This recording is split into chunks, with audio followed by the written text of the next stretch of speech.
was necessary to always defer back to the physicians with those health things. So that's all I wanted to say about section 5 in chapter 8.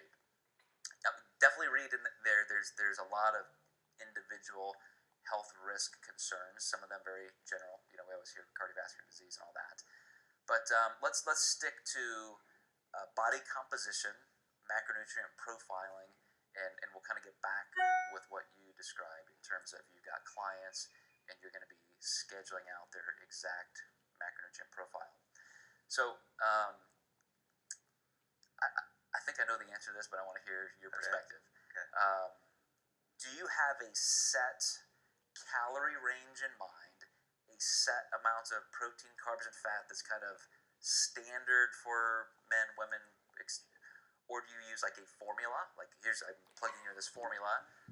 Or after more than a decade of coaching, is all that stuff just kind of in your brain and it's filtered through things that are just automatic to you now? It's kind of filtered, like I've never used a formula. I've never used one ever.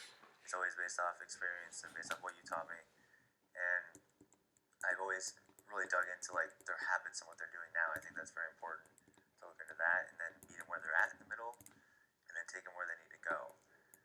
So I've never used formulas per se, but if I ever had to, it's maybe a couple times where I'm like, okay, I'm kind of stuck on this, maybe I should put them here, and then I break it down from there. And so, yeah, I don't really use formulas. I just kind of like keep things in my brain of experience, and I adjust accordingly and make sure that they're at a good spot to start. The baseline is the key for me.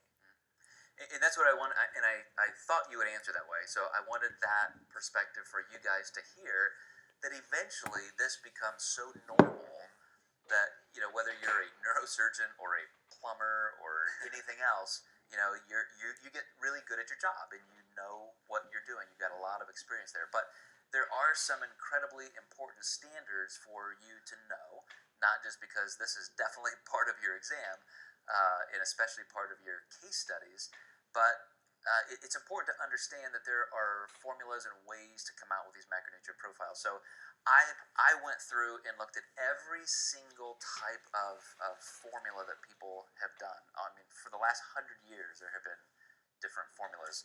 And one of the easiest to use is a modified version.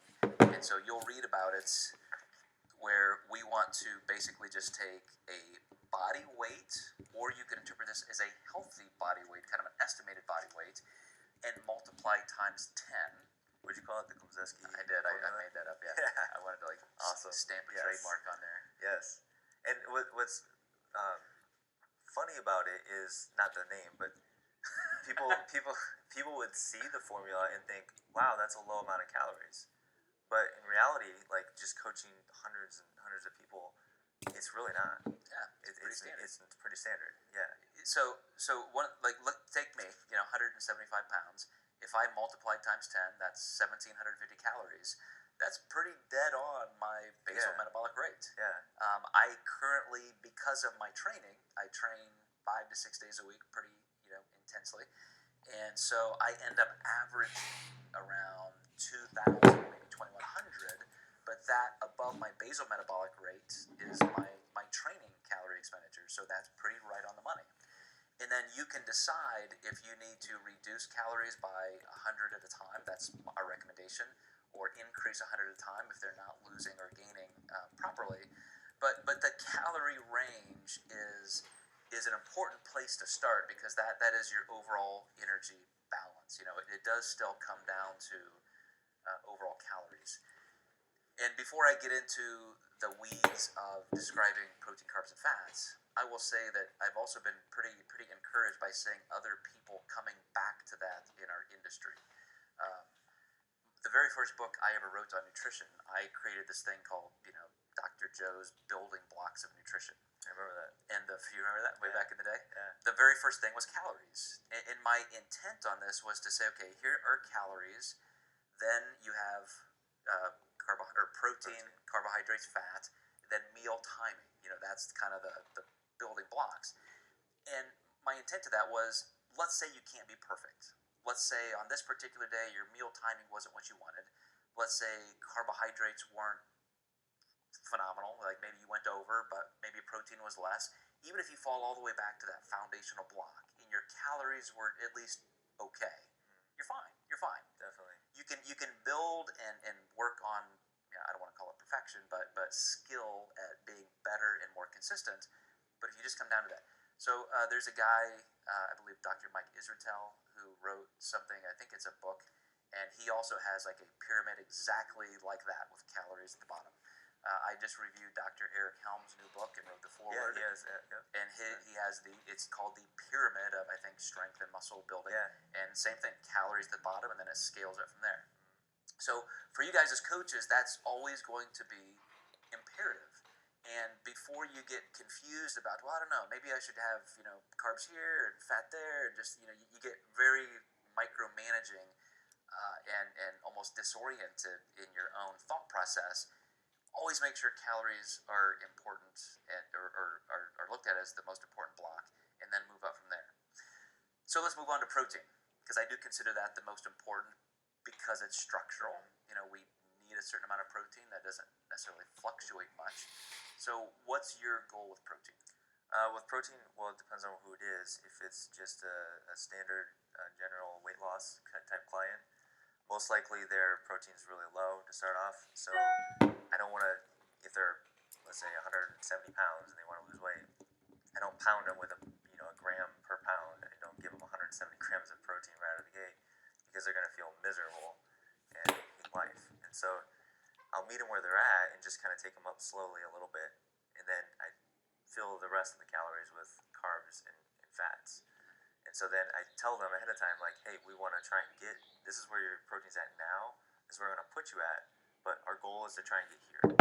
So eventually really try and focus on protein the first week or two. Mm-hmm. Yep. And so we did a whole video on protein, guys, if you remember that. And we spent a little bit of time talking about just the role of protein in the body. We talked in those 3 videos, protein, carbs, and fat, some of the interplay and why different diet methods can be better than others, ketogenic versus including carbs. Here we want to talk about some more specificity. So we already gave you that information that, here's the RDA, that's the minimum to live. 2 times the RDA is accepted by every science agency I know as the real standard. And then 2 to 3 times has some benefits for some people some of the time. So what you're describing, Tyler, is, maybe we can't even get somebody up to 2 times the RDA initially, which would be our best, goal. So we take them up incrementally by meeting them where they are. I love the way you phrase that. There really is no reason in a modern Western diet to be hyper focused on protein. We mentioned even our own experiences as high level athletes, how body composition can change if you're getting really close to those levels. We said you have to go way over if you're going to really have an inordinate danger, so to speak. Again, I know there's at least one study that was looking at 4 to 5 times the RDA, which ironically, when you say 4 to 5 times, that sounds crazy, but you and I have done that as competitive bodybuilders. We've eaten 250 to 300 grams of protein a day. But it's just not necessary for your Gen Pop clients, especially. It's not necessary. But just go back to that video if you have questions, and certainly it's here in the book. But I want to talk more about the overall spectrum of energy, which is the entire topic of today's video. And that really comes from carbs and fat, because that's where we're going to get our energy. And hopefully we've convinced you guys that even though you may have reason to manage people's carbs down a little bit, we don't want anybody really to graduate NAMS and say, yay, ketogenic dieting, that's the way to do it. It's a closed issue at this point, I hope, for you guys.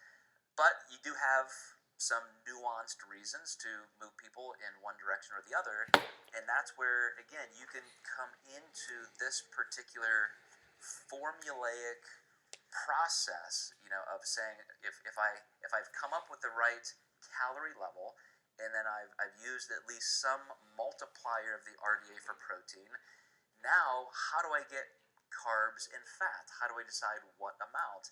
And I really think the easiest way is to look at fat as a percent of diet. So I'm like you, that I don't necessarily just plug people into formulas and say I want 25% of this or 10% of that. But I really do think if you look at fat intake from a 15 to 30% range, let's even say 10. Let's say 10% is extremely low. Like you're eating fat-free everything. Um, Maybe only natural foods like fruits, vegetables, lean meats, and so you could get to 10% of your calories in fat. Be tough.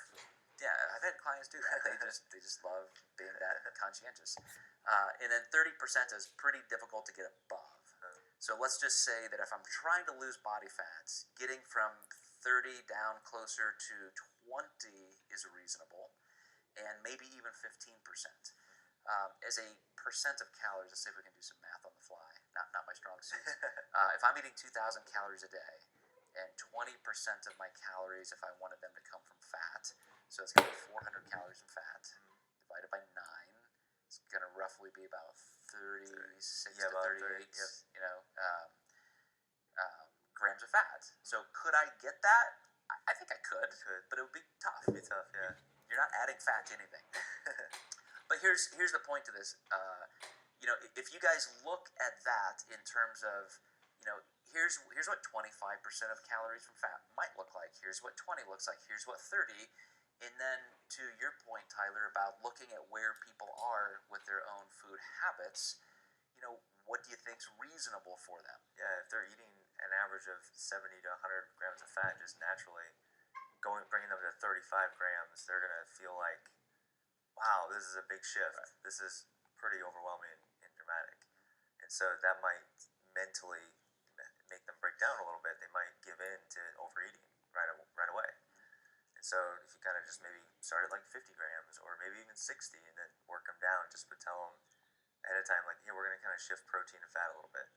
We're going to make a slow, gradual process. So really be conscious of your protein intake and then conscious of more fat-free items or even swapping out your fat items, like instead of ground beef, have ground turkey and that sort of thing. And that's a great mention of just that clinical relationship. You might have your eyes 3 steps down the road on what you're trying to get them to, but you just want to give them that next step that's the easiest just for slow, them. Yeah. Just focus on this week, focus on this thing next week, just one at a time. And then that becomes a great educational process for them, because you can say, hey, now that we've experienced this, I think if we make this change, we'll do a little better for this reason. And you're not overwhelming them with that kind of stuff all at once. Where I used to do like the all at once, and it was really like, what do I start with? So I had to learn over time, like, okay, I need to start with just focus on this, and then this. My first consultations used to be like 2 hours long. Yeah. And here's glucagon, insulin, all this stuff, and like people are glazing over. Every once in a while, like somebody really liked it, and that kept me going. But when you guys look at this, the formulas in there in Chapter 8 and how to do this processing of your own macronutrient profile suggestions for clients, you look at calories first, then you've got your proteins set up, because that's structural, doesn't change that much. Then you can look at how much fat do you think you need, and then the rest of the calories ends up being carbohydrates. And the important thing to know is, once you get all that math done, and you can just very quickly do this, do kind of the smell test, so to speak, which is, does this look okay? Yeah. Is this doable for somebody? Or did I miss the mark somewhere? And that's where it comes down to filtering through all of your life experience as a coach and saying, maybe this needs to be tweaked a little bit because of this with this client, because of her preferences or something else. Yeah, even the sometimes I get a lot like the fear of carbs. They think in their head that they believe the low carb diet is a thing to do to lose weight. And so if you give somebody, if it comes out to be like, let's say 200 and some carbs, if they're really heavy, that's what's left over in the calories, it can be pretty, they might look at that and be like, there's no way, I can't do that. But really, if they tried it, they would probably do very well. But, kind of shifting things a little bit in that aspect of seeing the smell test, doing the smell test, and realizing like, okay, this might not be reasonable for this person because mentally here, and I have to meet them here. So let's let them believe that they can eat carbs. So let's reduce a little bit, thinking that it's still a lot, and then let's just kind of increase. So I go a little bit lower on the carbs initially if they start out high, because what's the greatest feeling ever is when you get more food.